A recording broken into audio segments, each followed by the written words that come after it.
नमस्कार, मैं हूं पवन त्यागी। पिछले 48 घंटे से देश के अलग अलग राज्यों में ट्रक और बसों की हड़ताल चल रही है। ट्रकों के पहिए जाम हैं क्योंकि ट्रक के जो ड्राइवर हैं वो हड़ताल पर हैं और ड्राइवरों का कहना है कि जो अमित शाह ने अभी पिछले दिनों 3 नए कानून बनाए हैं, उन कानूनों में जो भारतीय न्याय संहिता है उसमें एक नया कानून बना दिया कि यदि कोई व्यक्ति गाड़ी से टकराता है तो अगर वो घायल को छोड़कर भाग जाता है टक्कर होने के बाद, तो उसके खिलाफ पुलिस का एक्शन होगा। नए कानून के अनुसार 7 साल की सजा और 10 लाख रुपए का जुर्माना होगा। अब ट्रक ड्राइवरों का कहना यह है कि सड़क पर जब हम चलते हैं, बड़ी गाड़ी होती है, आमतौर पे छोटी गाड़ी वाले रोंग साइड से ओवरटेक करते हैं। कई बार हाई स्पीड की गाड़ियां होती हैं और हमसे टकरा गई तो गलती बड़ी गाड़ी की बताई जाती है। और अगर नए कानून की बात माने कि हम घायल व्यक्ति के लिए रुकें और उनको हॉस्पिटल पहुंचाने की कवायद में लगें, तो निश्चित जानिए कि हम जहां भी कहीं ऐसी टक्कर होती है, पब्लिक हमें पकड़कर पीट देती है, कई ट्रक ड्राइवरों की और बस ड्राइवरों की हत्याएं हो जाती हैं। इसी तरह मॉब लिंचिंग होती है। लेकिन सरकार का जो कहना है, एक तरफा ये कानून बना दिया, इसके पहले ना किसी ड्राइवर से कोई सलाह ली गई, ना ट्रक ड्राइवर या बस जो ट्रांसपोर्टर हैं जिनकी बसें चलती हैं उनसे कोई राय नहीं ली गई और अचानक से घोषणा हो जाती है एक दिन कि कानून बदल दिया गया। सोचिए, पहले भी ये कानून था, लेकिन पहला कानून था सड़क परिवहन मंत्रालय के तहत जो होता था परिवहन का, वो 2 साल की सजा थी, थाने से जमानत हो जाया करती थी। अब पिछली बार मैंने वीडियो करी थी और जिसमें मैंने बताया था कि थाने में भी पुलिसकर्मी पैसा लेकर इन ड्राइवरों को छोड़ दिया करते थे। सरकार को चाहिए तो यह था कि इसमें प्रावधान ये करते कि जिसने भी टक्कर मारी है उस गाड़ी को आप जब्त करिए और थाने के बजाय उसकी जमानत कोर्ट से होगी, लेकिन सुनवाई के लिए मौका होना चाहिए। और 2 साल की सजा है, उसको बढ़ाकर आप 2 के बजाय 4 कर दो। ये कभी आपने सुना है कि कोई सजा एकदम 10 गुना, 4 गुना, 5 गुना कर देंगे? लेकिन मोदी सरकार में, बेशक मैं भारतीय जनता पार्टी और मोदी का प्रशंसक हूं, लेकिन आप देखें खास तौर पे ट्रांसपोर्ट के मामले में जिस तरह से इन्होंने नए नए कानून बनाए। पिछले दिनों नितिन गडकरी ने अचानक एक दिन घोषणा कर दी कि अगर आप रेड लाइट जंप करते हैं 100 रुपए चालान होता था। सुप्रीम कोर्ट ने 100 रुपए किया था, लेकिन सरकार ने नया कानून बना दिया कि रेड लाइट जंप की तो 5,000 रुपए जुर्माना, सीट बेल्ट नहीं लगाई तो 5 से 10,000 रुपए जुर्माना। अगर ओवर स्पीड पर आप हैं तो सोचिए, गाड़ी अगर ओवर स्पीड है तो 2,000 रुपए से लेके 5,000 रुपए जुर्माना। कार अगर है आपके पास, यदि भारी वाहन माने ट्रक हो गया या बस हो गई, अगर वो ओवर स्पीड है तो उस केस में आपको बता दें वो जुर्माना 5,000 से 25,000 रुपया है। अब ये किसकी जेब से कटेगा? मैं गाड़ी चलाता हूं, मेरी खुद की गाड़ी है, मैं 20 लाख की गाड़ी में हूं तो निश्चित जानिए कि मैं 2,000 रुपए दे दूंगा, इतना तो कमाता ही होऊंगा। लेकिन एक ट्रक ड्राइवर या एक बस पर नौकरी करने वाला या एक टैक्सी चलाने वाला ड्राइवर, लेकिन चालान किसके नाम आएगा? गाड़ी के। और गाड़ी का भुगतान कौन करेगा? गडकरी जी कहेंगे, ड्राइवर साहब करेंगे। तो इन नेताओं को देश की स्थिति क्या है, गरीब आदमी की स्थिति क्या है, शायद उससे ये सरकार के जो मंत्री हैं ये भी कहीं रूबरू नहीं है। हवाई फैसले कर देते हैं।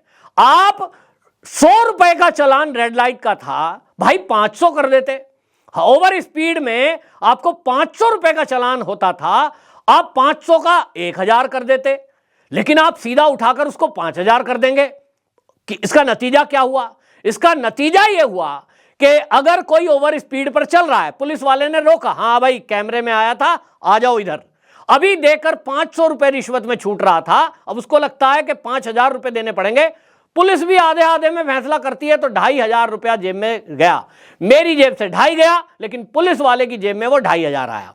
अब आप कहोगे साहब कैमरे से हो रहा है, तो कैमरे से आप जो करते हैं उसके बाद आप सुन रहे हैं क्या होता है, वो कोई सुनवाई नहीं है।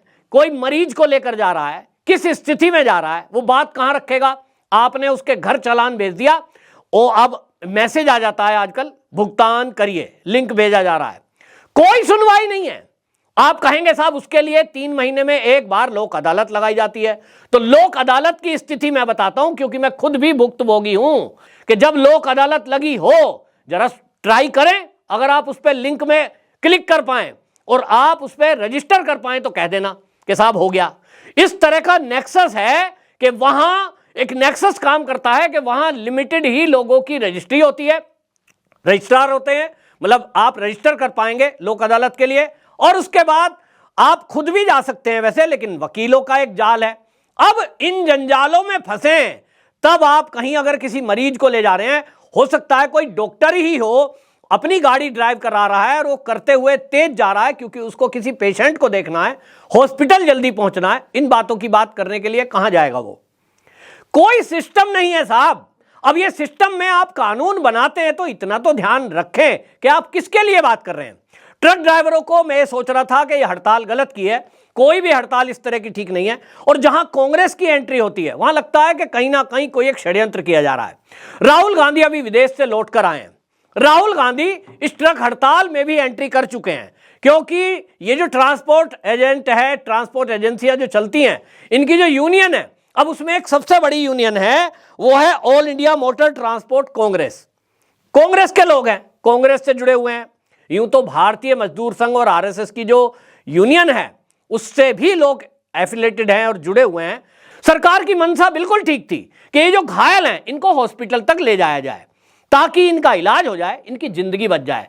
क्योंकि किसी के परिवार से यदि व्यक्ति मरता है तो उसको आप 50 लाख रुपए भी दे देंगे तो वो जीवन की कीमत नहीं है, और इसलिए कानून बनाने की आवश्यकता थी। तो सरकार की मंशा ठीक है लेकिन तरीका गलत है। आज भी सड़कों पर जब चक्का जाम है, बसें, टैक्सी और ट्रक खड़े हुए हैं, आपको बता दूं कि दवाइयों के दाम बढ़ने लगे हैं, पेट्रोल डीजल के दाम बढ़ना शुरू हो गए हैं, काला बाजारी शुरू हो गई है, क्योंकि लोगों को लगता है पता नहीं कब तक ट्रक नहीं आएगा। जब तक ट्रक नहीं चलेंगे तो सप्लाई नहीं होगी, सप्लाई नहीं होगी तो सब्जी बेचने वालों ने अभी जमाखोरी शुरू कर दी है। नेताओं पे फर्क पड़ता नहीं है। आम जनता आज की डेट में बता दूं कि पिछले 3 दिन में आज आलू, टमाटर, प्याज का दाम बढ़ चुका है। जमाखोरों ने पैसा बनाने के लिए जमा कर लिया, उनको पता है कि हड़ताल जितनी लंबी खिंचेगी उतना ही शॉर्टेज के नाम पे माल महंगा होगा, धीरे धीरे माल रिलीज कराएंगे। भाई एक बार आके जरा उस कानून के लाने के पहले आप लोगों से बात करते, देश के लोग क्या चाहते हैं। उस देश के लोग में तो मैं भी हूं, मैं भी अपनी गाड़ी खुद ड्राइव करता हूं, और कोई अचानक से मेरी गाड़ी के आगे आके टकरा जाए, मुझे भी चोट लगती है, तो मेरा क्या, और मैं यदि छोड़कर भागता हूं तो बिल्कुल गलत है, मानवता के नाते भी गलत है, ये मैंने पहले भी कहा है। तो मुझे घायल व्यक्ति को हॉस्पिटल ले जाना चाहिए, लेकिन सवाल वही है कि कहीं भीड़ भाड़ वाले एरिया में और आप टकराने के बाद उसको उठाने के लिए भी ले जाएं तो आपको बता रहा हूं नतीजा क्या होता है। मैंने अपनी आंखों से देखा है। एक बार ऐसे ही रोड एक्सीडेंट हुआ, गाड़ी वालों ने कहा जी हम इसको हॉस्पिटल ले जा रहे हैं, जल्दी जल्दी जल्दी हमारी गाड़ी में डालो। लोगों ने उठा करके उसकी गाड़ी में उस आदमी को रख दिया जो कोई सड़क पे चलता हुआ था, कोई नहीं जानता था उसको। जो गाड़ी वाले थे उन्होंने कहा हम इसको हॉस्पिटल ले जा रहे हैं। लोगों ने कहा बड़े अच्छे लोग हैं भाई, लेकिन पता उन्होंने क्या किया? वो कोई हॉस्पिटल नहीं गए, उस बेहोश को बीच जंगल में छोड़कर भाग गए। क्यों? क्योंकि उनको पता है कि अगर हॉस्पिटल लेकर गए, पुलिस, कानून, प्रक्रिया, कोर्ट कचहरी सब कुछ झेलना पड़ेगा, और इसलिए लोग भाग जाते हैं क्योंकि कोई व्यवस्था नहीं है। लोगों को प्रॉब्लम ज्यादा क्रिएट करनी पड़ती है। अब आपको कानून बनाना है, कौन मना करता है? मैं भी चाहता हूं कि जब मैं सड़क पे चल रहा हूं, बाइक से चल रहा हूं, पैदल चल रहा हूं, मुझे कोई मारकर भाग जाए उसको सजा जरूर होनी चाहिए। लेकिन सजा का तरीका क्या होना चाहिए? क्या एकदम से आप 2 साल को 10 साल कर दोगे? क्या उठा करके इसको 7 लाख रुपया कर दोगे? एक आम आदमी भी जो गाड़ी का ड्राइवर है वो 7 लाख रुपए कहां से लाएगा साहब?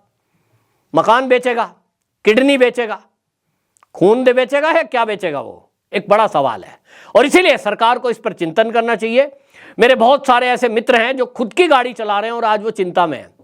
आपको बता दूं, मैं खुद अपनी गाड़ी चलाता हूं। सभी लोग, सबके घर में लगभग गाड़ियां हैं जो एक मध्यम फैमिली के लोग हैं। चाहे वो बाइक है वो भी उस पर भी लागू होता है, चाहे वो कार है छोटी उस पर भी ये कानून लागू होता है। मानवता के नाते वैसे भी अगर कानून ना भी हो, सजा ना भी हो, तब भी मानवता के नाते यदि कोई सड़क के किनारे घायल है उसको हॉस्पिटल पहुंचाना चाहिए। हम लोग वो हैं, हमारा वो देश है कि अगर कोई कुत्ता भी घायल पड़ा है तो उसको भी रुककर पहले सोचते हैं कि इसको कोई ट्रीटमेंट दिया जाए। मानवता के नाते होना चाहिए। सरकार को बात तो इस तरह से करनी चाहिए। हेलमेट को लगाना अनिवार्य है क्योंकि मेरी जान जोखिम में होता है। सरकार उस पर पेनल्टी लगाती है, उसके बजाय जागरूकता लाए कि हेलमेट के बिना कितने लोगों की जीवन लीला खत्म हो जाती है रोड पर। जागरूकता लाएंगे तो मुझे समझ में आता है। मैं एक बार बाइक से गिरा हूं, मेरे सर में चोट लगी, उसके बाद से मैं खुद का हेलमेट लेके चलता हूं। मुझे घर के अगर 100 मीटर भी जाना है, मेरी हैबिट बन चुकी है कि बिना हेलमेट में नहीं जाता। ठीक इसी तरह हिट एंड रन मामले में सरकार को जागरूकता पहले लानी चाहिए। सोशल मीडिया का जमाना है। अमित शाह या कोई भी, नितिन गडकरी जी मीडिया में आने चाहिए थे और कानून लाने के पहले सरकार के नुमाइंदे बाकायदा ट्रांसपोर्टरों के साथ बैठकर बात करनी चाहिए थी। कोई ट्रांसपोर्टर ये कह ही नहीं सकता था कि साहब 2 साल की सजा है, इसको आप 0 कर दो। भाई 2 साल की सजा है, 1 लाख रुपए जुर्माना था, मैंने जैसे कहा उसको आप डबल कर दीजिए।